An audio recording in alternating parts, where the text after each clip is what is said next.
Yeah, it's me again. Welcome everybody to this end of July Patreon update edition 2023. Um, with the 31st of July 2023, and this is the July update. What happened during this month? Um, well, a lot of us have happened. I mean, for the crazy people out there or the people that think I'm crazy and whatever, I can tell you that every year, um, that's probably an it's probably a reason that I believe that we're living in a matrix and we're living in a simulation because every year in July it's always a very very very busy month. It's always work work work work work. There's nothing else. Um, as opposed to the other months where you have a break, you're doing different things. But in July this year, it was production, production, production. Although it's probably going to be about the same thing in August, but maybe a bit less so. A little bit more balanced in terms of what needs to be done and everything. But anyway, so there's a lot of stuff to go to talk about today. So I'm not gonna talk too much um, in my introduction. Sorry. So there's a little bit of stuff to talk about for different things. So I think what I'm going to do now is switch over. Let's talk about the junior and the K um, right away. Um, so let's switch. All right, guys. So in July, it was June, July. It was about for me, it was really important. I mean, I set off a goal to get through the whole batch A um, and ship all the units. And so far, I've almost succeeded. There's 6 units left to ship, which is going to ship Tuesday morning. Um, I think they're there. They need to be finalized, assembly, and tested, but the boards is already assembled. But final assembly needs to be done. There's some drive to be shipped. There's some junior to be shipped. So there will be like probably 20 items to ship this Tuesday. So the 1st of August, I will be done with batch A of the F256K, which is a great news because it means that I can start planning and buying what I need to do batch B. And talking about batch B and batch C. So basically batch B is the batch that I started to put the cape back on sale, and I was looking forward to finish mid-June. But then because Jan Beta was going to do a video about the F256K, I stretched it to the July, mid-July, and then I realized, you know what? I could, instead of doing a seasonal sales system, sorry, instead of doing a seasonal sale, so the you can only buy at certain time. I decided to do a batch system, which is a lot better because you can always put on a purchase, like buy a unit, but then it's scheduled to be released at a certain time during the year. So, for example, right now the batch C, because batch B was that window of time, then the batch C is meant to be released or shipped during October, November timeframe. However, I haven't bought anything for batch B and C because I was waiting to finish batch A, and basically I'm probably going to merge batch B and C together, at least till I actually order. I'm probably going to order extra to cover some orders that might come in August, but which means that anybody who ordered a unit thinking they would get in November, they will probably get it in September instead, which is good news for everybody. But then when I purchase all these parts, like the keycaps, for example, the key switches and all these things, which is really usually the things you want to buy in batches, like the FPGAs and the memory. There's certain parts in the system that I would rather buy in bulk because they're cheaper. I mean, obviously, like all these specific parts, like I said, the keycaps, the enclosures, although the enclosures I can already, the price doesn't go down because I'm ordering 20 or 30 or 40. Actually, the only thing that goes down is usually the shipping. But then if there's too many in the box, then they tend to be a little bit more warped. They tend to be a little bit more broken. I'll talk about this, about the Gen X. But yeah, so, and the goal will be for me during probably towards end of August, early September, to start making them in small batches of 10 or 15 and then ship them. And because right now the numbers are so far, to give you an idea, we have gathered, there's 38, 39, we have 40 orders for the F256K since the new batch B to now, which means overall when I'm done, that means there will be about 72 units in the field. That's of course not counting what's going to happen in August. I mean, normally Christian is supposed to make a video possibly in August. He talked about end of summer, maybe October, August and September, but now baby Fractic is coming. So I don't know when he's going to do that. I know Jan wants to do another video about the F256K, maybe more about the machine. So there will be a little bit more advertisement. There will be a time where I'm going to send a unit to David as well. We've talked a little bit. I'll talk about this a little bit later at the end, just to give you a heads up about the discussion we had. But overall, it's great news because we have like 40 more units, but 95% of these people are all new people, all new customers, all new people that are not member of the community so far, which is great. And it's kind of interesting because half of the batches, people have been switching to the 816. So there's this trend where the 816 is coming back, which is really weird. But anyway, in the meantime, it's weird because I got the new revision, which was revision C. I think I've shown it before, but I'll show it again. So this is the yellow version is the revision C. Sorry. So the revision C is mainly the revision where I combine the two PS2 in one socket. So with a Y, I actually bought one, and I didn't test it yet though. So basically with a Y like this. Like I said, I got it today, so I don't know if it's going to work, but in theory it should, although I think there's two configurations, but I'll try, give you some feedback. You could put the keyboard and the mouse. I fixed a couple of things here and there. I removed the footprint for the memory here. I've enlarged the footprint here because those memory that I found that were cheaper, they were a little bit bigger. What else? What did I improve? Like a couple of resistors here and there. So that version is becoming like really very stable and very, final, if you will.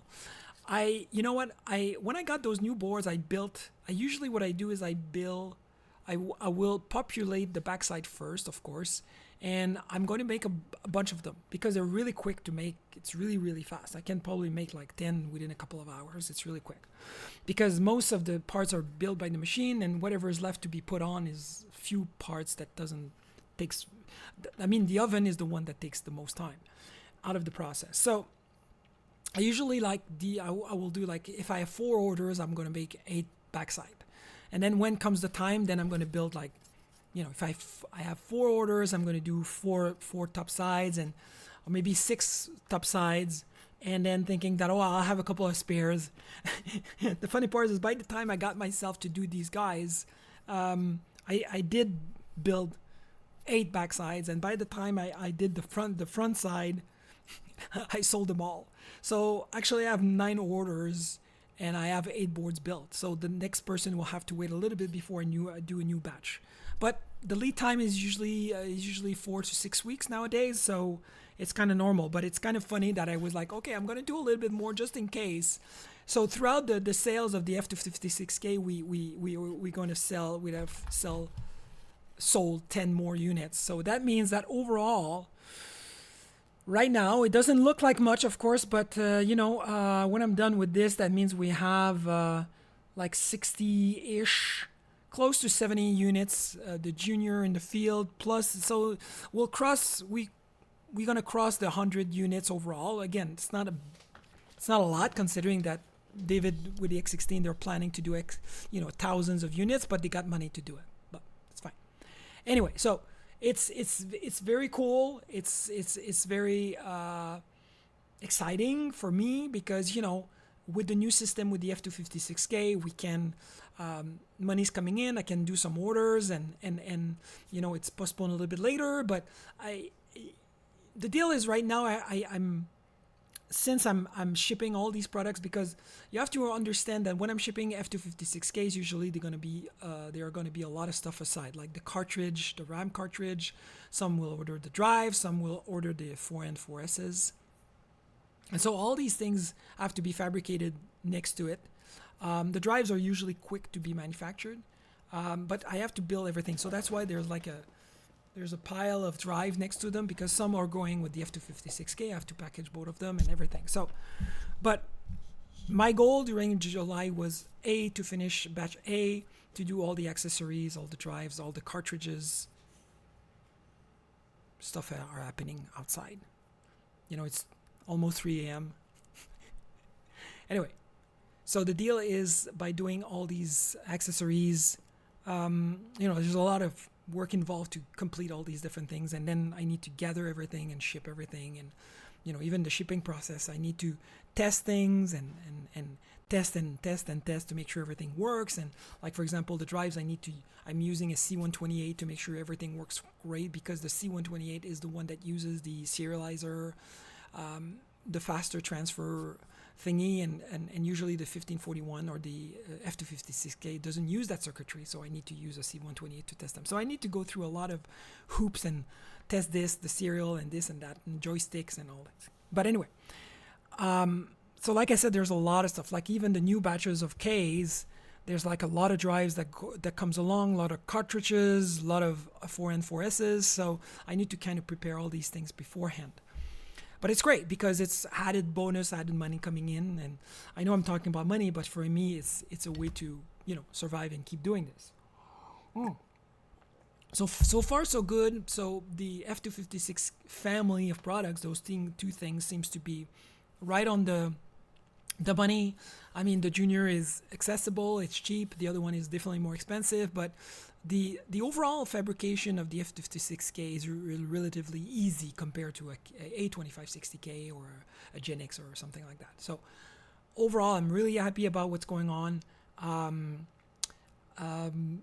So basically, from this week's and on, I will start ordering things. So which means that it's going to kind of create a line where I'm going to differentiate. Like the B and C, I'm talking about C, but in reality, it's B prime or something. It's like really an extension of B. And then I'll start really C, and C will be really shipped in November. From this week or not. From the moment the keycaps are ordered, I'm going to say, okay, this is where I draw the line, and everything else that comes after will be shipped in November. So that's it. I think that really sums it up. But I'll talk about the rest in terms of what I'm going to do in August and the other one. But overall, everything is going great. I really don't have any complaint. I had to go through some hurdle with the FPGAs and soldering. But maybe I can talk about this now. Basically, I decided it's something I wanted to do for a while. It's mainly about the soldering. I'm using a toaster oven because that's basically the only thing I can use here. I found one that was big enough to actually do the Gen X boards, which is kind of difficult to find. But when you're using, I've talked about this a lot of times, where you have to use, like, I'm using like this low temperature solder paste, but the BGAs are soldered with silver, which is the ROAS, which requires like 205 degrees Celsius to melt, but in reality you need to bring the temperature to 240 or something. And those oven are not really geared to really have this dense heat. It's made to roast a fucking chicken. So that's basically the reason why these things exist, right? And there's holes everywhere. The heat, it doesn't need to be precise. If you want something precise, you just shove a temperature meter in the chicken's butt, and you wait for it to have the right temperature. The rest we don't care, right? But with the soldering, it's kind of a big deal to have the right normally to have the right kind of slope and everything at the right time, so everything eats up to a certain temperature, and then you rise up to go, because you just need to eat up everything at a certain temperature. So that because of course the PCB is made of copper just grab all the heat. Anyway, all of this to say that I bought this kit that you refurbish, or you change you just put a lot of stuff in your oven to isolate it, to keep the heat inside. You seal every aspect of the internally the oven in order to fundamentally keep and have a denser amount of heat inside, and it's more controlled. There's like a temperature sensor in the center. You have an extra heater actually, and it's really cool. But it's a kit and everything. So I decided to upgrade it. It was $200-$300 or something, and I got the kit. I just need to do the work on the to refurb my toaster to use that kit, which means that if everything goes well, then that means I could actually improve the quality of the heating profile and everything, and maybe ultimately being able to assemble those boards, a new generation of boards with real raw solder paste, which is in itself not great news, because it's always a fucking pain in the butt to rework it. But sorry, there's people outside or something, so I feel I'm being listened to, and I'm probably am. Hold on a second.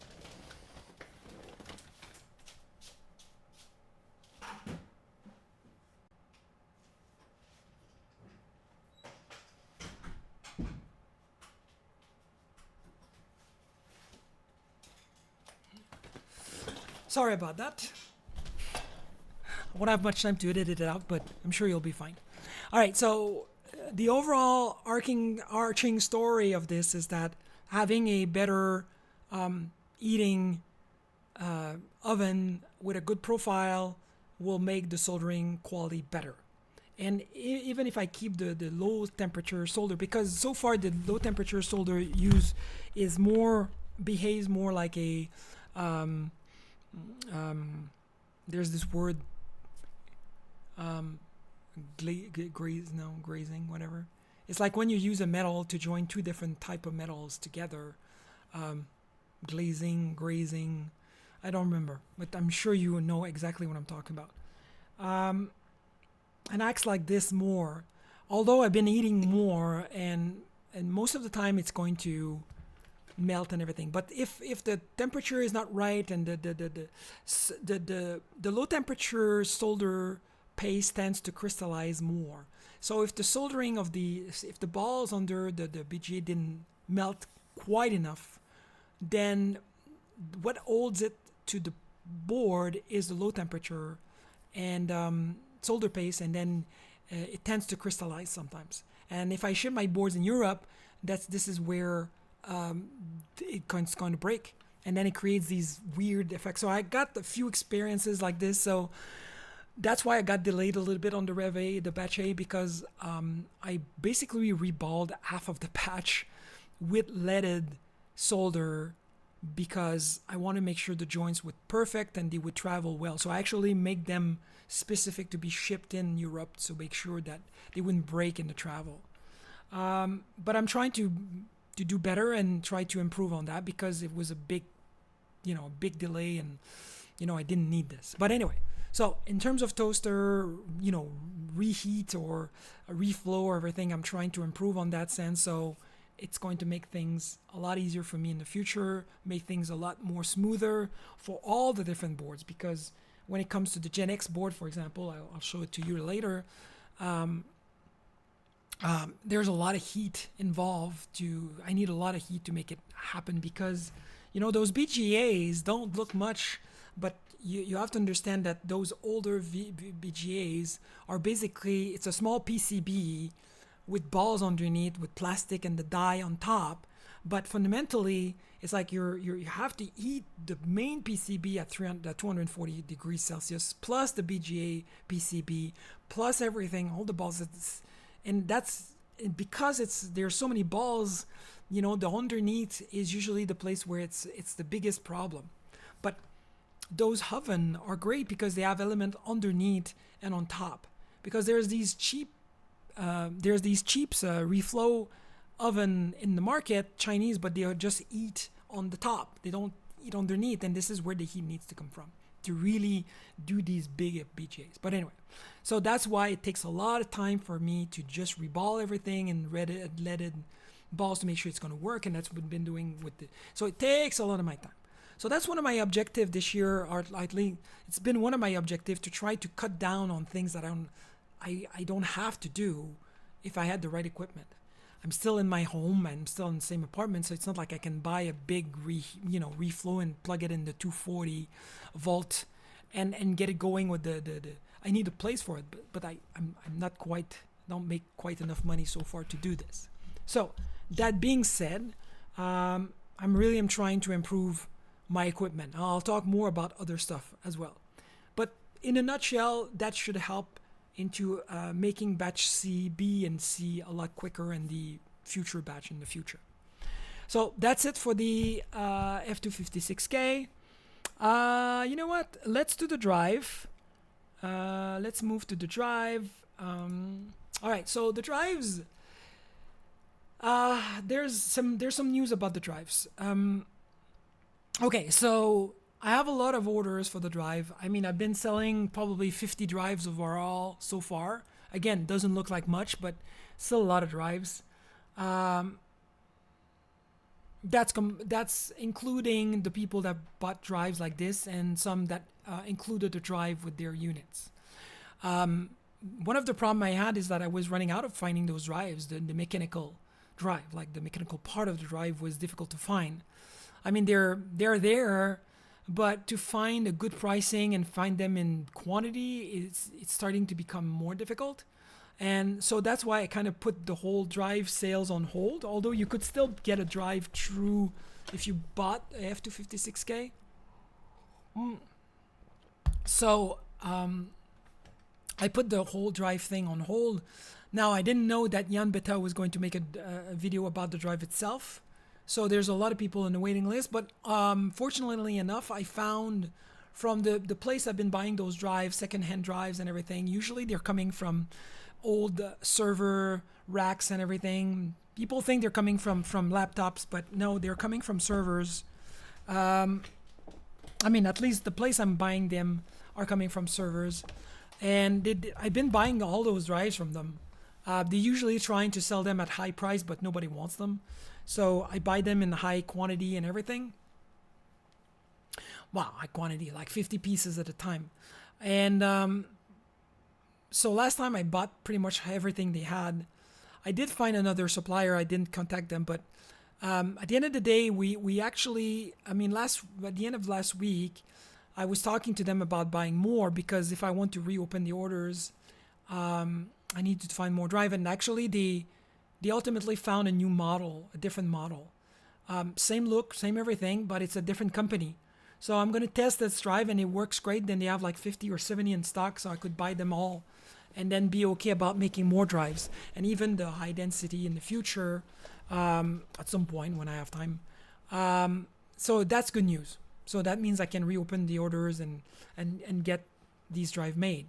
However, it's still going to be delayed I'm going to do all those in order right now, but everything else, because you have to understand I need drives for like the Gen X's, I need drives for the cubes, and I need drives for the A2560K. It's standard. So I needed to be sure that I could find those drives and still buy them at a reasonable price because I need to finish all those different products. So that being said, the drives will be put back online probably this week when I secure those drives and put back on sales. Um, and I should get more orders. Ultimately, those drives are really not difficult to build. It is one of those possibility that if I keep selling them, I could actually get those board manufactured somewhere else. Like GLC PCB, for example, offers the service to assemble stuff, but the problem is that they only do one side. So that's ultimately the only board I have that you can actually do one side. That only has parts on one side. The other side is a dip switch I can put myself. But everything else I'm selling right now, because BGAs and everything, they're one side. They're two sides, so they don't do two sides. And yeah, so that's the deal. So ultimately, these boards could actually be made out of China, and so that would be time being saved, because they would do the plastic enclosure and the mechanical, all the electronic, and I just need to assemble them. So just do the resin color on top and everything, which would reduce the time. But usually they're not that complicated. I can do a lot of them. So overall, the drives are great. They're selling okay. I think with time, I guess if I can find those drives, they'll keep selling, which is great. So nothing else to say about the drives. So far, so good. I think we found a bug. The only bug we have, real bug so far, is the fact that you need to leave the board powered up for the whole IC chain to work. If you shut it down, then it's going to interfere with the chain, which is kind of weird. But it's a lesser problem. But otherwise, everything goes great. I mean, everybody's happy, no return, nothing. So this is good news. All right, so let's move on to let's do the A2560K. All right, let's A2560K. Okay. In the past, in June, I think I spent some times in June. I think I let people know about the fact that I worked on the A2560. No, the 68,060. And I start at the beginning. I got it. I got the modules. I built it. I start working on it a little bit at some point when I had a little bit of free time. Something I don't know exactly what it is anymore. Free time. But in June I did go back and I wanted to get it to start and to work. So I got it to start. So I know that I found some issues and everything, there's like budge wires and everything, and I got it to start, which was great. But it's a bit finicky. It's a bit more complex than the A2560. The A20. I don't know why I always say my product's name, but it's a bit finicky compared to the 68040, which is a lot simpler. And I've talked about since I got a new module for the Gen X, working, so now I understand what needs to be done. And since I made a new version of the module to have the cutout on the side so it can fit on the board, but also I made all the changes. I'm going to test it again, but ultimately now I know what to connect and what to do. So I've talked in the past about the A2560K60, which would be a board that would accept a 60, possibly a 66 megahertz and 75 megahertz, possibly just the LC and EC, because I feel that the real 60, which is very expensive, would heat a lot. Because so far, apparently, we've not turned on the cache, and Jessie Gadget has turned on the cache on her 40, and it eats up a lot more. So the great Stefany that used to put a fan at the top of the unit decided to remove it because I figured that it doesn't eat that much, but since everything is turned off, then it's not eating a lot till you actually turn it on. You put the cache on, and apparently it makes a big difference, but it does eat a lot more. However, in the K, you do have a fan already, which helps with the airflow, which I think will be fine. But the deal is that I have like 40, no, I have like maybe four or six boards that I'm going to do. Because there was a time where people bought the unit at around $1,000, and then I increased the price to discourage people from buying it, and yet people bought it anyway. And so basically, how I'm going to go about this is that, and I'm going to make an announcement about it. But what I'm going to do is that I'm going to have to respin the board because I'm running out of PCB, and I need to do some correction on it because I'm wasting time again on patching up things. It takes so much time. So I'm going to fix the board, but I'm going to convert the A2560K40, which is the base model. Instead of having a socket, a PGA socket, to put a 25, I'm going to put the cheaper 33. The same, it's actually on the Gen X. It's the one with the TQFP. It's going to be soldered on the board. It's going to be a 33. So that's going to become the lower cost A2560K40, which will probably come back and be $1,000. So that board won't be able to change the CPU to something else. It's going to be a MC6840V FE33V. And like I said, when you turn on the cache, there will be a heatsink on it, so it should be fine. But it should run pretty fast. So that's going to be, so like there will be a bunch of people with the 25, and then the remainder of everybody that order a unit at $1,000 will get the 40, which is the base model. But like I said, I'll let people know. And then I'm going to do another version of PCB, which will have the socket to do a 60 at 66 and or 40 at 25 or 40. But the 40 is tricky. It's gonna, if I get the 60 to work, I might.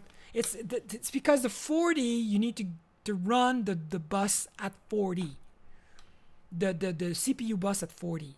The 68060 at 66, you run the CPU at 66, but the bus is at 33. The same thing with the Intel, for example. The TX2, for example, is 33 on the master bus, on the bus, but the CPU run twice as fast. The 68060 allows you to do either. So either the bus run at 33 or it run at 66. The system is not designed for it to run at 66. So in the case of 2560K60, the bus would be 33 and the CPU will run at 66. Okay? So keep that in mind. So the 40 is tricky because the 68040 at 40, which is $300, the bus is running at 40, which doesn't seem like much, but it's actually making a good difference. But this is something I'll do eventually to make it run at 40. So I should be capable of doing that. So the A2560K60 will be able to do both, the 40 or the 60. But the A2560K40, which is really for the 68, which means 68040 CPU only, will be the TQFP 33. So you get a kick at 33, but you can never change it to a 40 or something, which for most people will be fine. So, but it will reduce the cost, and I can patch it up and change all these things, and it's going to be easier to build, faster to build, so on and so forth. So that's the deal. So I will do an announcement during August about this because I'm going to start working on the PCB this week. And I should start I'm not assembling anything this week, but next week I'll probably start making those 4 boards I need to do, 4, 5, 6 boards I need to do to reach that goal of finishing these units before I switch to these 2 different models. And if people want to upgrade to the 60, fair enough. They can upgrade, they'll pay the difference. I'll put something in the shop. Sorry if I'm asking more money, but some people actually paid more money. But for the old people who wants to have the new version. So that's what happens with the A2560K. I didn't mention it before, but in August, it's about the Gen X and A2560K. Till mid-September, I'm going to focus solely on doing production for the Gen X's and A2560K, working on VQ3. I'm going to come back about this, but overall, this is what's going to happen Well, I mean, I can talk about it now. I mean, Viki 3 is a lot of work. And right now, since I'm spending so much time producing things, right now my strategy is really to ship as many units as I can. Meanwhile, during that fabrication time, I'll try to make the core more solid. I'll start them, adding a little bit more here and there, but slowly. It's not going to be a ta-da-da, here's a new load, everything is new, it all works, it's all great. No, it's going to be very incremental. But what I want to do in the short term is just solidify what is kind of flaky, not working great, because I really never spend the time to really make it work perfectly. And that's what I'm going to do. Like the Ethernet controller doesn't work. I mean, the interface doesn't work, so I need to make it work. I need to start making things more solid, thinking that, I'm going to use a 60 to 60, I need to make it work properly with the cache, and all these things needs to be improved. But I cannot spend 3 months of development and not do anything else. It's not going to work. So I'm going to go do it in small increments. And that's what's going to be the goal in the short terms, to really release these boards, make sure that the 816 side works great and the 68,000 side works, is improved, and you can start having bitmap and then sprites, and all these things works, and maybe start putting a DMA in there. I also have the Intel to work because I got the Intel to boot as well, but I need to have a little bit of time to set up my shit, to set up a compiler, to compile some codes, and to figure out how to go about getting that thing to because I saw it, like I see that it's fetching data at the top of the memory, the 1 meg, to get it started, but I need to write code and link it and put it in the right place. So that's kind of the time that I don't have yet, but it's coming. So the board works. I actually made a new board for this one as well. So all these things are great. I just need time to do this in between producing F256Ks and everything else. So this is, but August, it's about the Ks and the Gen Xs. I'm going to do very little about the other stuff, just ordering stuff, maybe start putting some keyboards on the side together, but very little. It's going to be September that I'm going to start, reintroducing and starting to ship small batches, like I said before. So that's it for the A2560K. Is there anything else? Yes, I will probably do a offer for the Risen version as well. I need to do some modification on the design. I need to include 2 parts together. That will influence also the PCB design. I'd like to offer the Risen version. It's not going to be cheap, but if people want to take advantage of it, good for them. But I'll print one. I'll get one printed first, so we'll probably have a white version. But I need to combine 2 parts together, like the base and the side. That'd be one part, and then the back side and the 2 covers and the bezel for the keyboard. And we'll see how much it costs, and people wants to use it. Great. There's other news about the printer. I want to talk about the printer as well, but I'll do it in the other segment. So let's get on this way, on the Gen X side. Do I have anything to show you at this point? No, I showed you the modules and everything. Okay, so let's move to the Gen X.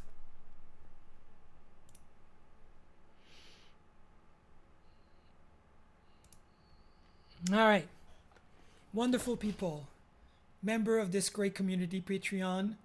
I'll do like the YouTubers. They always like interrupt midway to talk about their sponsors. Well, you are my sponsors. Thank you very much for your support as usual. Every dime counts. It's all very important. It really helps. This extra money helps me with different things all the time. So don't give up yet. I know there's a lot of people, Gen X people, that have been waiting. So it's your time now. So, all right, so here we go. So as you know, the cube you see behind me this way, I want to show you the covers.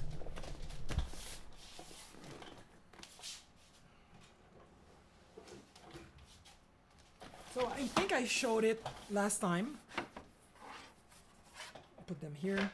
Okay, so this is, go away. Okay, so this is the new cube. So everybody has been waiting for the cube. The cube. Give me the cube, boy. That was in Transformers movie. Okay, so this is the cube. You've seen it. So now those brackets here are 3D printed from they're in resin. Let me put them in light. Oh, there you go. So the drive is done. This is resin printed from China. So it's super high quality. This is 3D printed here. The panels are 3D printed here. New speakers. Otherwise, I don't see any changes. The covers are... Now the fan is not on the top anymore.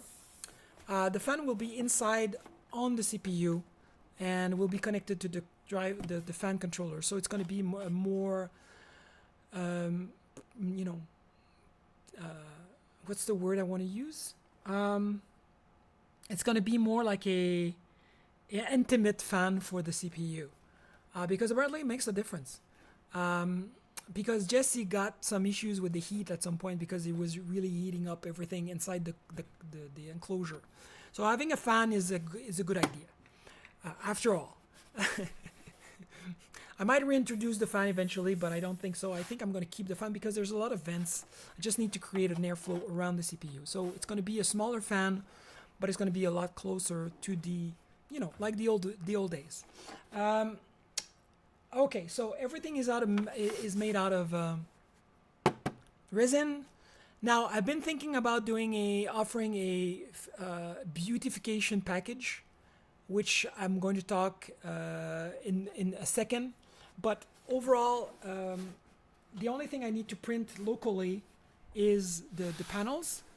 And before I talk about the beautification, I wanted to show you the different models. So you saw the Gen X. That's a Gen X black. So that would be a A2560X black. All right. So it's not as glorious because we don't see it as much. Usually when I do the resin, it's usually very nice, but I have to add some white in it when I'm doing the black version. In that case, I did all the logos purple. So people might get different combinations. So in a way, it's you get yourself to have a unique outlook on things, a unique model that you have a special color combination. Because normally, I think I should have done this one in teal and not purple, but my mistakes. I was so into my old. So now this is resin, poured resin. This is as well poured resin in black. It's all poured resin. So I really changed my processes to include a lot of, you know, I'm getting the hang of the whole resin thing. And it's really cool. I think it gives a better and more professional look overall. But sometimes it's not always easy to control the quantity because I like it when it bubbles up like this one here. It's really nice, but if I put a little bit too much, then it just goes outside and then it just spoils the whole thing. So, and as you know, resin shrinks with when it's drying up. It shrinks, so it's not as much. So you need to keep that in mind. Now you have the A2560X in white, which I think is really nice. So what I wanted to talk about before is the fact that I received that. I don't know if you can see it here, but it was broken. It cracks during the shipping. So I was they shipped me something that was cracked, or it was cracked during the shipping. So yeah, that's a bit sad. So it does have some issues. Oh, I understand why now. Yeah, okay, I get it. I'll have to improve on things a little bit. But anyway, so yeah. So it happens sometimes that when you receive stuff, it's broken. That's what I was talking about, that when there's too many pieces in the box, it can create a lot of issues. And finally, we have the white and teal for the A2560 black. Now, so the strategy here was to build two model of each. So two of each, actually one of each. One cube A2560X black, one cube A2560X white, and the same thing for the Gen X's. And for that, I built 4 boards. So I just finished those boards. They need to be completed. That's going to be done this week. I want to assemble them, and some of those units are kind of assigned already, but some of them are not. There's probably a couple that are not assigned, and I need to get a new cover for the white one. But yeah. So, in terms of the Gen X and A2560X, like I said, the idea right now is I'm going to do those 4 cubes and ship them to the right people. And then, not this week, probably then the other week, when I'm getting closer to be able to ship them, I will start contacting those. I'm going to make a list of the people I think should receive the unit as soon as possible. And these are mostly people that don't have products already. And there's not a lot of them. I think there would be 5 or 6 or whatever that I think they don't have anything at all. And then I'm going to start going back in time and go from the older person. Like, I know, like, for example, Peter bought his Gen X very early on, but Peter has like 20 units at home. He can't wait. There's a handful. I mean, most of Gen X owners or future owners are members of the community, aside of these new people. And then some people have been waiting to get these units and so on. So I'm going to start contacting these people, like I said before, and then ask them to make a choice about if they want a resin printed enclosure, which size, and from that I will order the resin. They'll pay for it, and I'll order them. I'll make the board for them and ship them. Now I took 4. I think I have like 6, 7 PCB left that I can build. That the backside have been done. I just need to populate the top sides. You know, if you look at the 4 PCBs, I built those 4s within 1 day. 1 day, 4 boards is about the max you can do, and then I wouldn't do that every day. But I could make probably 8 per week. This is what takes the most time, right? This is what takes the bulk of the time. Those enclosure, when they're received, the resin, what I need to do is install all the inserts, do the resin, color resin on top, and usually that's about it. Everything else is just screwing it in, do the testing, do the wiring. There's some sub-assembly, which will lead me inexorably to talk about the fact that at some point I will have to do a new batch of Gen X's where I'm going to fix all the botch wires and improve on things and add a couple of things here and there, and that should be the next version. Whoever comes in the list. So this is what I'm going to do in August. And like I said, ship units, improve Wiki. So by the time you start having the units, you can start doing real things with it. Because there's maybe 4 or 5 units in the field right now. There's not that many. And I've been telling people, okay, you have to hold on a little bit so I can give you a more solid Wiki 3 implementation.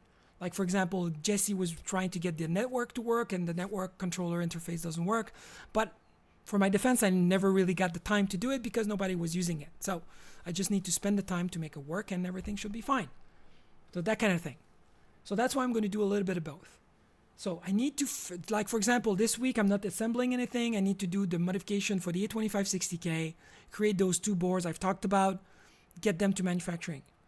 After that, I'm waiting for a shitload of parts for all the different products I'm manufacturing because that's one of my rules to just use the same parts over and over again so I can buy them in bulk. So I'm waiting for this at the end of the week. I'm waiting for some plastic parts. So maybe sooner than later, I might start contacting people and saying, what enclosure do you want? And I'll say, okay, place the order, and I'll order all these enclosure. Because when I have the enclosure, then it's going to go real fast. Now, this is what the Gen X things will be about. I start working also on as you can see on the image, I start doing some modification on the kernel to get the real moniker with the real name, and there's some stuff I'd like to add in there as well. So I'd like to start like maybe a spin. I'd like to start a new spin on the FMX kernel that was used for the U and U+, but like improve it for the Gen X, which is going to be the next generation. That's going to be the official version. So I might have a new branch that just do the Gen X thing. So that's what I'd like to do. I need to complement my fabrication months with other stuff, otherwise I'm just going to kill myself.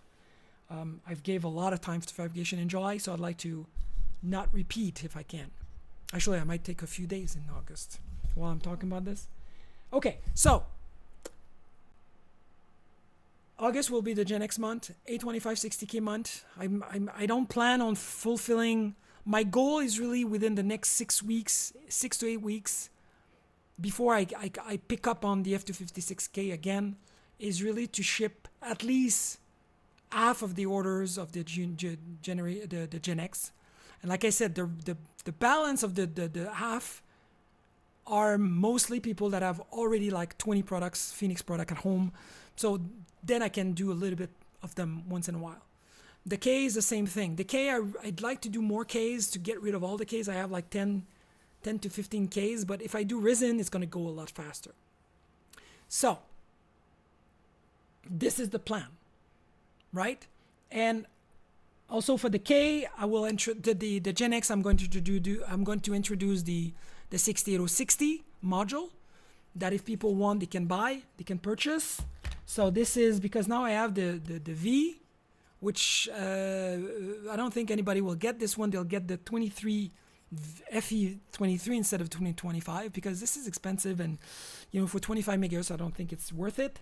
If you really want a power, then you can buy yourself a 60 LC. They're really cheap, like they're $30-$40, and you can get like 66 or 75. And of course there's the 46 that I will eventually, probably towards the end of the year, I'll get this public one, and I will be able to ship.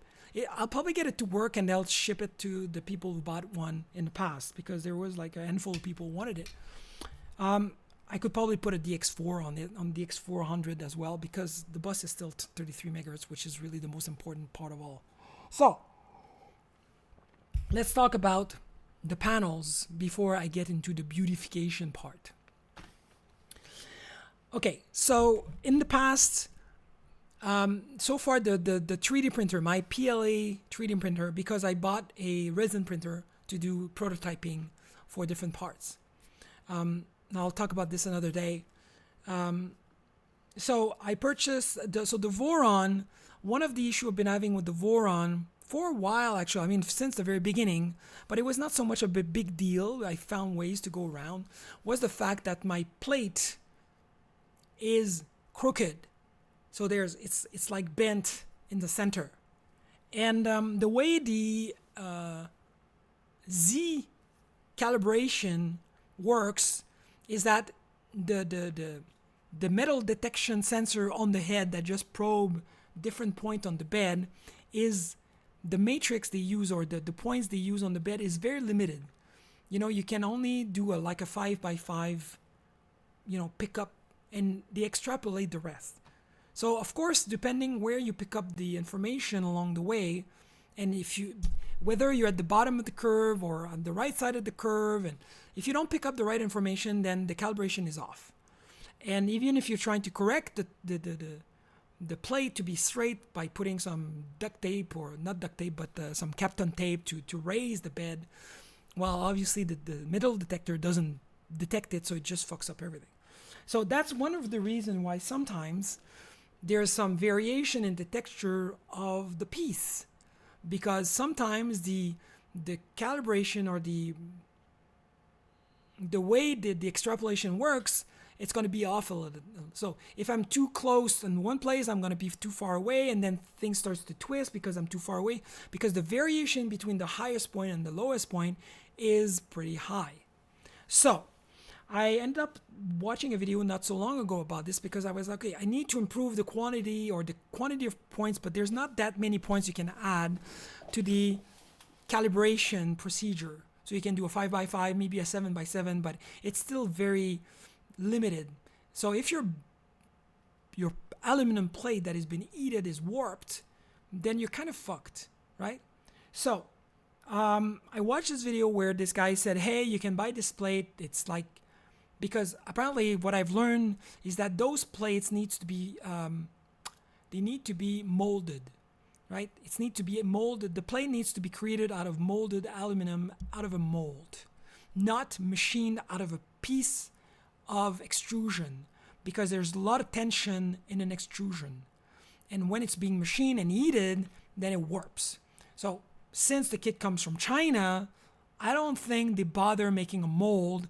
They probably took a piece of aluminum, they just machined it, made it flat, but from the moment I heat it up, then it starts to warp. And that's been what I've been dealing with, and I never really address. So I bought a molded plate from a local manufacturer that just makes those plates. Like their precision company just making, different printers, but mostly Vorons, I suppose. A new 350 by 350 machine, but molded, because when it's molded, there's no tension in the aluminum. Then it's flat. The precision is awesome. And I paid a little bit more to get the one with the magnet in the plate. Because when I watched the video of the guy who did replace his plate, you can actually fuck up your planarity. I don't know how you can say that.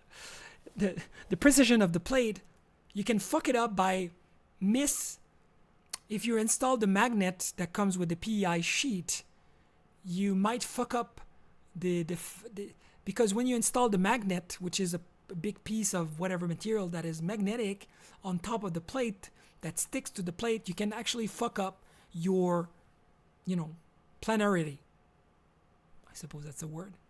And in the video, actually, the guy made that mistake, and he had to remove it and reinstall a new one. And it's a fucking nightmare, I tell you, to remove those adhesive thing that they stick. You need like chemical. You need to nuke the fucking thing to be able to remove the damn sticky shit in between the magnet and the plate. But anyway, so I splurged and I literally bought the one with the magnet inside the plate, which means that my PEI plate, piece of metal, will be straight on the piece of aluminum. So if the piece of aluminum is fucking flat, then the PEI will be flat as well. Which means that the printout of these plates, because now with the cube, I use fucking 90% of my square space. Doesn't take much time to print them, it's just that they take a lot of space. So if you print always these small pieces on a plate that big, then the warping doesn't really matter. But when you're using the whole fucking space, then everything is bent. Actually, I'm sure you can see it on the one of the model here, for example. Like we can actually, do you see the difference in texture there? There you go. This is where the plate is a bit either lower or higher. So I actually need to sit down in front of the printer to verify that it's not too high or too low. But still, I have to modify the height once in a while just to make sure that it's not going to fuck up. Otherwise, I'm going to waste my time and I'll have to do it again. And it's a lot of hassle and it takes a lot of time. So I invested to save time. So that means that the printouts should be way more better quality. I don't have to remake them all the time or to be sitting in front of them. So that means that when I should receive that plate probably towards the end of the week. So in a couple of weeks from now, I should be able to print those panels faster, because I can print all the time and not being bogged down by the fact that, oh fuck, it's not working, what I'm going to do, and not being so excited to get them printed. So that's the deal. So this is the story. So improvement on the oven, improvement on the printer. Okay, so let's talk about the beautification package. It's almost an hour. Okay, so the beautification package was, I was thinking, I talked about in the past a lot about getting those panels made in aluminum, anodized aluminum. I need to get it quoted, but I thought I would reintroduce the idea because I would save time. And since I don't pay for it, it's fine. I can get it ordered, I can assemble them and ship them with them. So if you want to have that finish, of course the speaker in the front would be still, those pieces would be 3D printed, but then they would be screwed on the piece of aluminum. So they could be black anodized or different colors. So I need to get them quoted to see, and maybe I could actually get one made. But this is something I thought that I would offer separately if people want to pay the extra to get the aluminum plates. So I will maybe get one made and see how it goes and maybe offer it. Because I think it would be really, really cool to complete the whole set. But, people might not be willing to pay the extra for it. So that's beautification package. I have other stuff in mind, but it would take a little bit more time, and I'm not sure that this is something I want to do. Although you could still order it with the 3D printed parts and then buy the beautification package later. Okay, so this is something I might offer. Not now, because I would like to add some fancy stuff with it. I'll keep that in. I'll keep that for myself for now. It needs a little bit of R&D work, but it would be kind of cool. So this is something I might look, because now, with the Gen X, I know you've been waiting 2 years, guys. I get it. It's been a long time, but I can tell you, my friend, that the quality of the product you will receive now is nothing compared to what you would have received like a year ago. So your patient will be rewarded because the quality of the product you will receive. Of course, it's going to cost you an extra for the resin, but I think it's going to be absolutely awesome. Just the bezel in the front for the floppy, and that's going to be absolutely amazing. That product looks so cool. It's amazing. And it's a big thing. I wish there would be more inside, but yeah. Although I did put some, I don't know if I can show you, actually, please show you. You know what, I'll talk about it right now. Okay, so early on in the design, I was planning to put a power supply inside, like the whole ATX power supply. And in theory, there's actually enough space. You would need a different back panel here, because you could plug your 110 directly here. But in that version, I don't know if you can actually see inside, hopefully. So there are these middle. Okay, let's see if I can.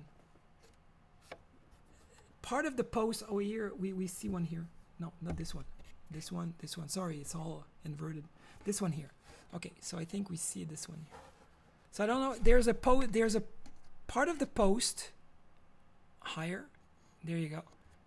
Part of the post here. There's a support.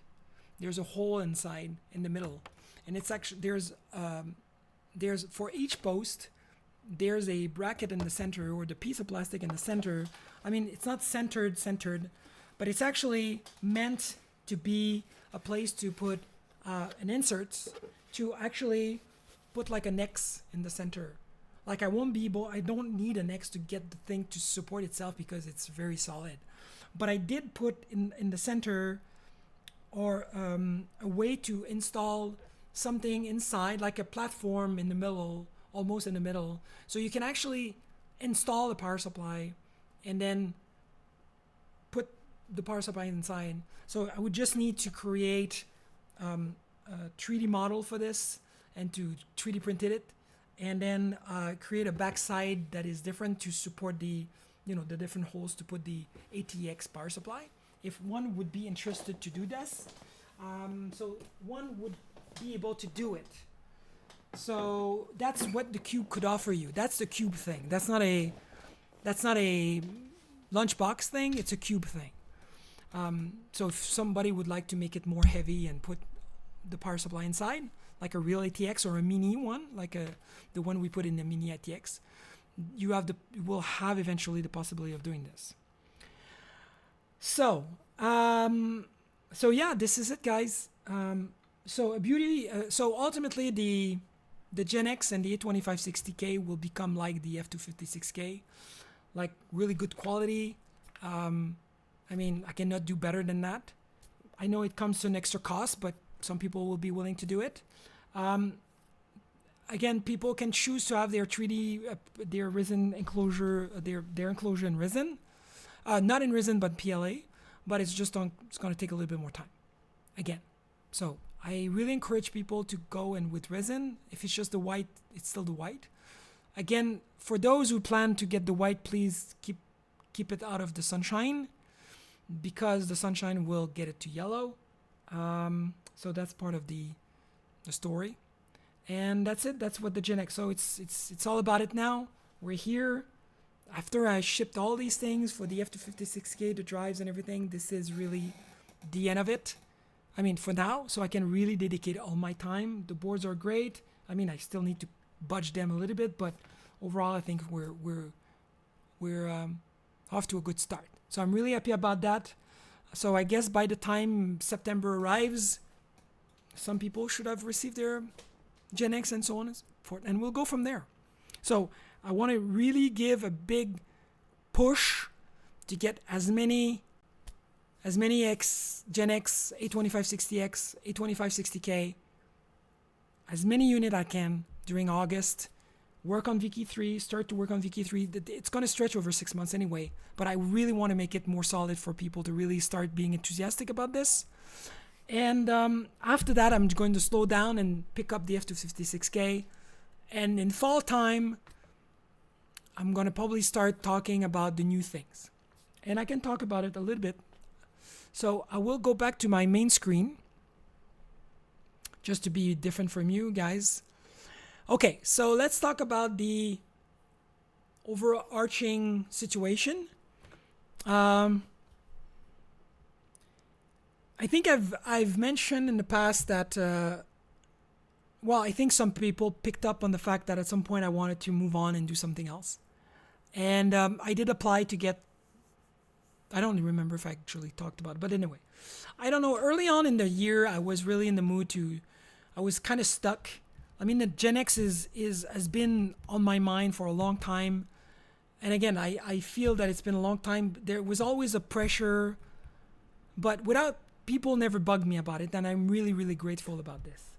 And like I said, I think everybody will be very happy to receive their Gen X because the quality of it will be so great. They'll be happy that they wait so much for it.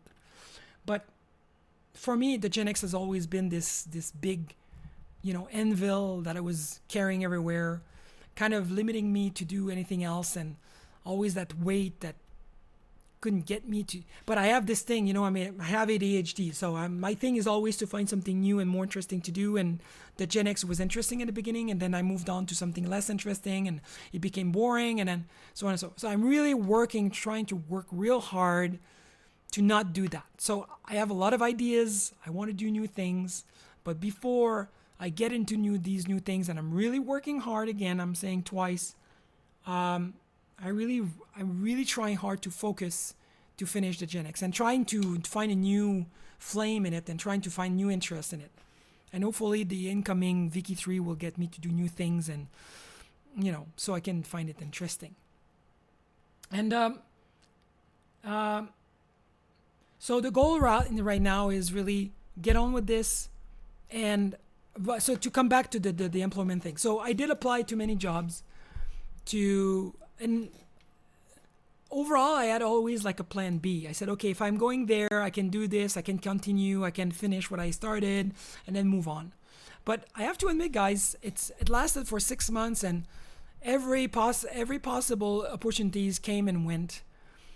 Always shitty stuff, shitty interviews, miscommunication, no communication at all. I mean, I don't know what's going on with HR nowadays.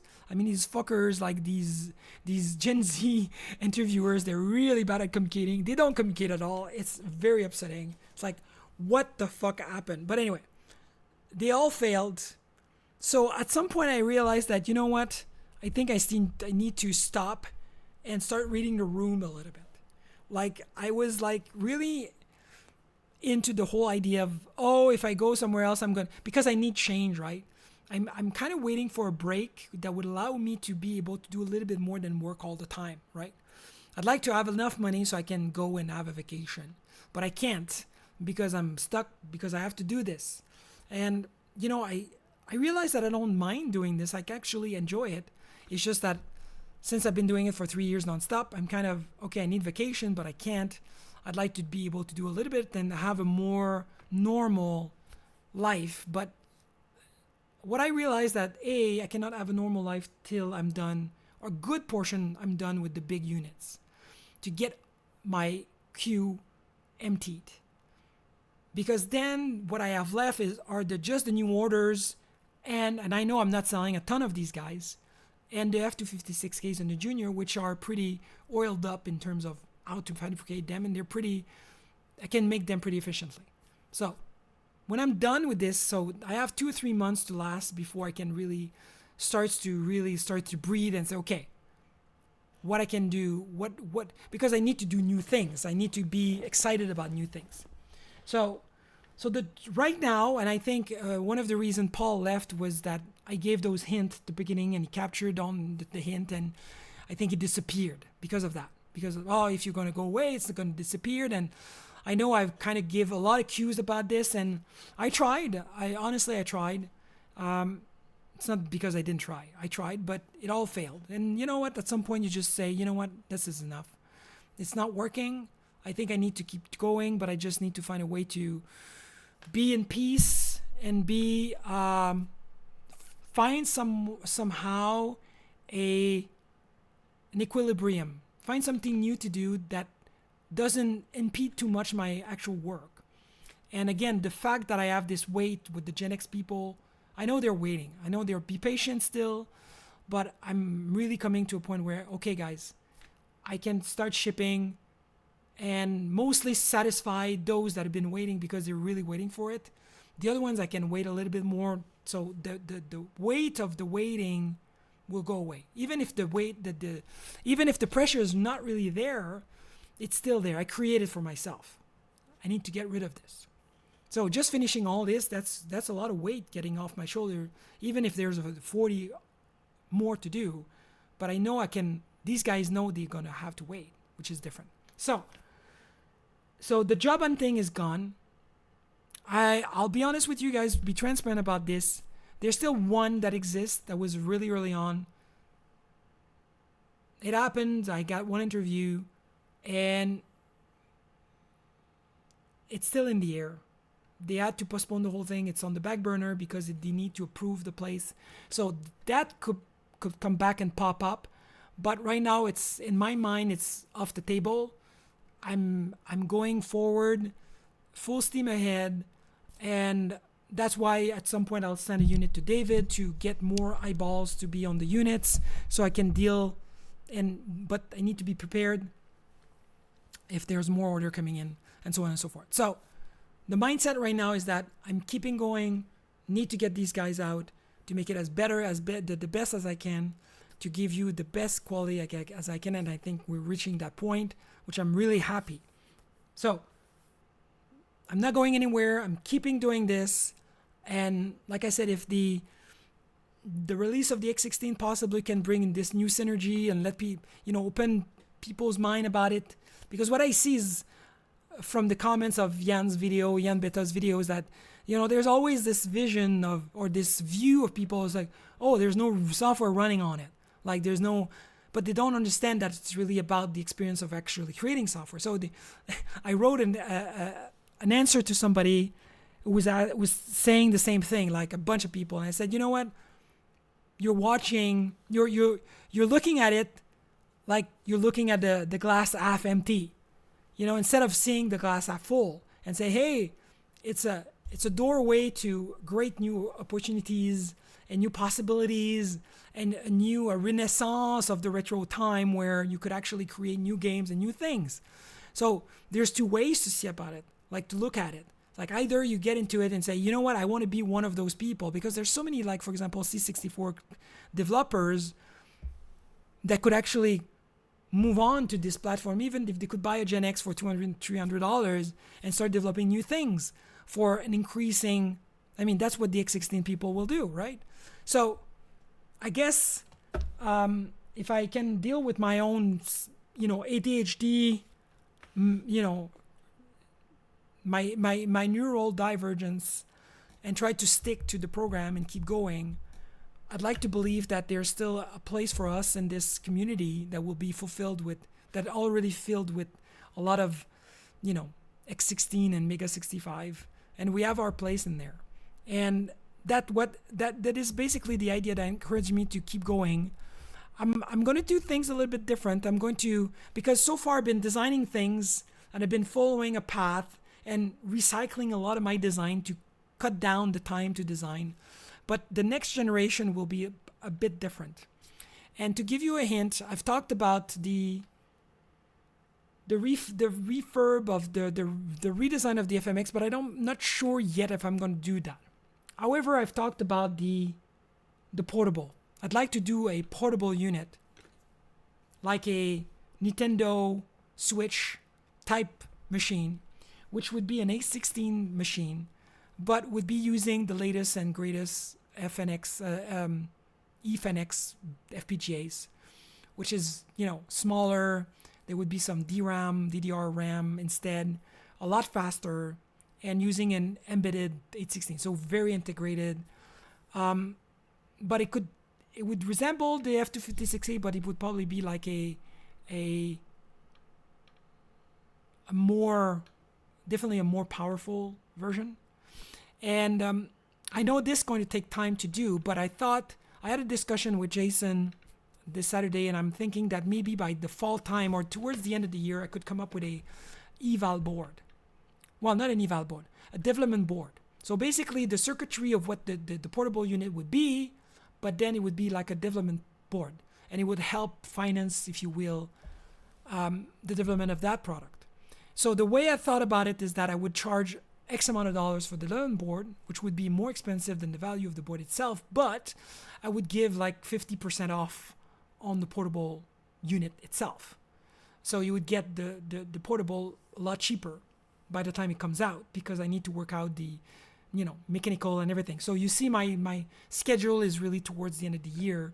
So it would come out maybe fall or spring 2024. Yes. So that's my game plan. This is one thing. So people like Norman or anybody really willing to get and invest time in creating games that would be, and finished games to be played with like a 2 joystick and all this thing. Possibly a cartridge or an SD card, whatever, I don't know yet. So that's one of the things I'd like to do. So if Jason was pretty excited about this, but it would not be completely compatible with the F256K. An idea that I got is that I could actually spin the portable circuitry into a F256K. Sorry, I know people will say, well, fuck, stop selling the same. We have to buy it all the time. So that would be an F256K like Extreme or something, like EX or something. Like that would be compatible with the P, because it would be the F256P portable, but it would be like Extreme or something. Like the circuitry inside would be very like, because the DDR RAM would give me a lot of freedom that I wouldn't have with SRAM. So that's one stretch of where I would go. And the other stretch is the A2560M. Still very much inspired. I would probably recycle the circuitry I'm using, the new Verkey 3, but it would be like a Verkey 3 Extreme as well. But I talked about it many times where the M would be very geared towards GUI system, like a Mac. Think about early Macs where it would be very bitmap oriented. A bitmap, bitblit, moving things around really for GUI thing. RGB mode, RGBA mode, but not for gaming. Okay? Not for gaming. However, you still have the Super I/O. You could do MIDI things. Sound would probably be very integrated, no external sound, or maybe an expansion to do the external chip, but nothing from the get-go.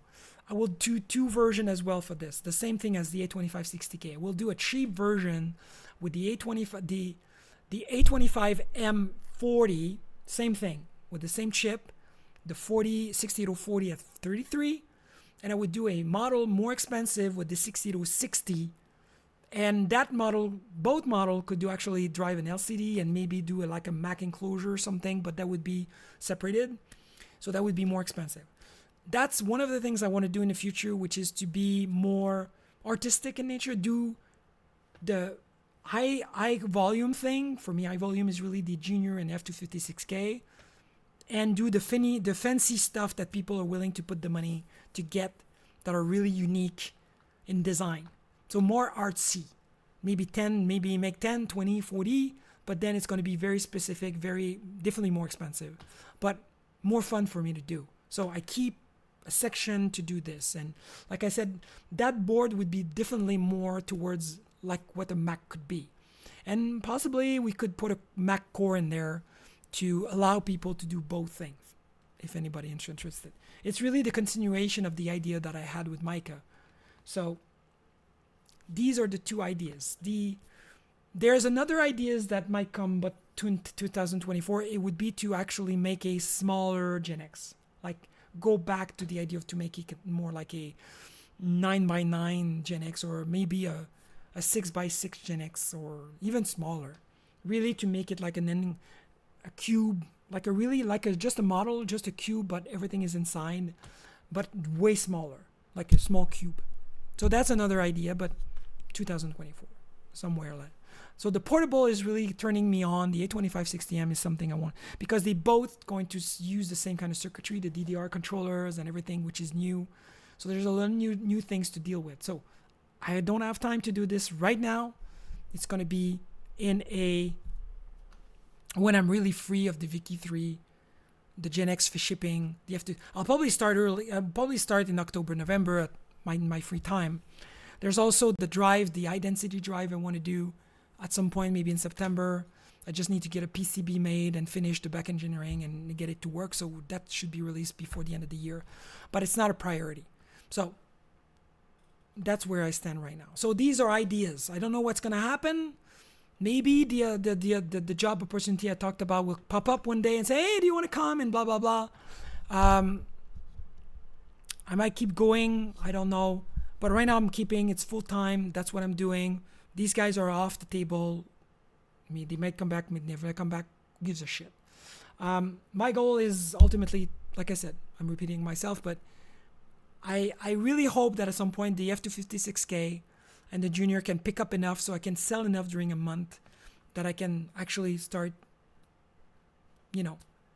making enough. But I want to make my processes better, saving time, doing more, but having fun doing more. Doing design is fun, but as usual, if I do design, I cannot do production. I cannot do both at the same time.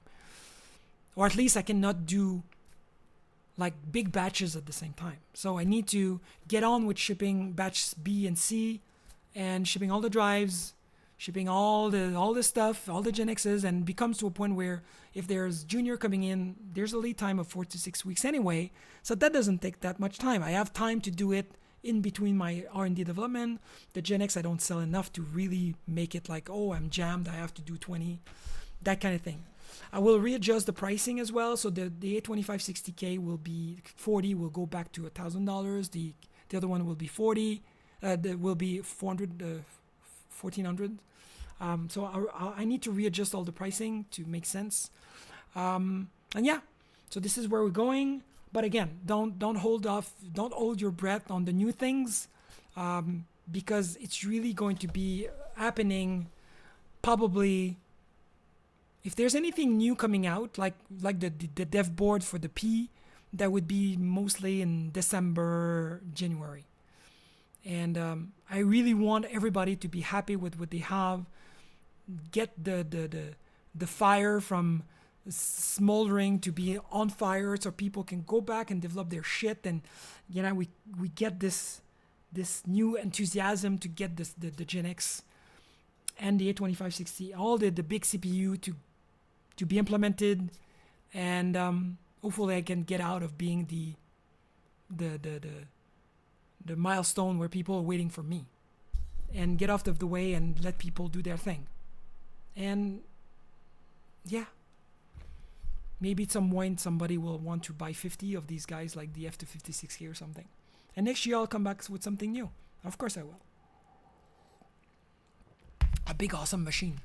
So that's it, guys. I know it's been a long time. It's been 1 hour and 30 minutes. I know it's a long update, but I think it's long overdue. I might do in a couple of weeks a full-on video chat. I'll probably update the rest of the community. But that's it, guys. It's really coming. I'm really happy. Please don't give up. Don't quit your subscribing. It's still needed. And again, I really, really appreciate your help. I know I'm not giving out a lot, but maybe one day I can have a little bit of time to maybe create some perks some merch or something. I just need to find a good design. I'd like to do some merch at some point, but I just need to find a good design. And I'm not super pleased with the logo. I'm not super, I'd like to, I talked about in the past to do like a spread open mechanical design of the Gen X or something that you could print in the back and then have the logo in front or something, like for a t-shirt merch. I know that the Patreon do that a lot. They do a lot of merch giving. So this is something I'd like to do, but I don't have a lot of time to spend on it and try to find a great design to do it. But eventually I'll get there. So guys, that's it. So again, I'm really happy. Thank you for your support. It's awesome. Sorry for the long update, but I think it's really, really exciting. And sorry for the whole, maybe I'm going to quit and change, and that's my fault. That's my craziness, my neurodivergence, which makes me a very, very good creator, but makes me fuck up in the head and wanting to quit for no apparent reason because I'm tired. So, finally, last thing. All right, guys, here's the deal. The VCF Midwest in September. Okay, I'm letting people know, okay, that I'd love to go, but I can't afford to pay for I could go by plane, but it's about $1,000 to go, and probably a little bit more for the room and everything, although the room I could pay. But, those shows are really short, right? It's not a 3 days, it's not a 4-day event, it's a 1 day and a half event. So I'd like to go in order to meet certain important people, the VIPs. I don't have the money to go, since I would fly in and fly out then the time I have. So if people want to donate for me to do it, fine. But I'm not asking for people to donate. It's not like, I want to go. I want people to donate like $1,000 so I can go. Because like I said, I'm going to fly in, I'm going to fly out. I'm going to stay there 2 days and a half and I'm going to come back. Like I said, it would be great, but the rationale behind it to not necessarily be such a great idea is that the people I'd like to meet, like David and so on, maybe Adrian's, like I can tell him like, no, I'm not going to say anything about this. But all the YouTubers that could help promote, they're probably going to be very busy on Saturday. So I would need to catch them on Friday night or something, or Sunday or something. But being able to see them face to face, which was really the most important thing for me to go, I think would help a lot. But it might be limited because of the fact that it's only 1 day and a half. I think Friday night they install, and Sunday afternoon they then disinstall. So it's very short, it's very intensive, although it's going to be very big. So being there, I think, would be great to a certain degree, but I cannot afford it. So if people want to donate for it, go for it. But it's really, let me know before, and if some are willing to do it, that's great. But I'm not forcing anybody. It's not like, I need to go. Right now, I'm not planning to go. But I'm letting people know if in case they really want to do it. Otherwise, I'm going to do like I usually do, which is to skip, not to go. And I'll find other ways to talk to these people, because I still find that, $1,000 to go and come back, I find it a bit expensive. But anyway, again, if you're generous, you feel great about it, great. Otherwise, I'm not forcing anybody. It's not a call for people to do it. Fair enough? All right, guys. Thank you very much. I would rather use the Patreon money, because I know people will ask. I would rather use the Patreon money for something else, to finish these guys and to get these guys out. One last thing. Guys, in Europe, the shipping is very expensive when it comes to the Gen X's. I talked about it before. Sorry, I'm just extending. It's going to be like fucking long. I will contact you to ask you if you want to pay extra to get fast shipping or to get assembled shipping. Okay, because if I ship a 12 by 12 box at the weight it is, it's like $200 to ship something, and I didn't charge $200 to ship a product like this in Europe. So the deal is either I'm going to disassemble it to a certain degree and to reduce the size of the box to a smaller version. It's still going to cost me $100, but I can manage $100. But if you want it extra to get it shipped faster and or full size, fully assembled, let me know. I know half of the people who ordered the Gen X in the past paid for the kit, and so it was disassembled by default. Disassemble, I mean basically you'll have the main unit, the base unit with the board inside, probably the bezel will be installed, but then the panels will be stacked and the posts will be stacked in the cover. So it's going to be covers, post, plates, and speakers, and so it's going to be half the size probably for the cube at least. And the other one, it's difficult to really cut it in half, but I will try. But yeah, so if you want to have the fulls, you'll have to pay extra. Sorry. And if you want a faster shipping, let me know as well. But I'll contact you probably before. All right, so that's it. That's really it. Thank you very much. So much information. My God.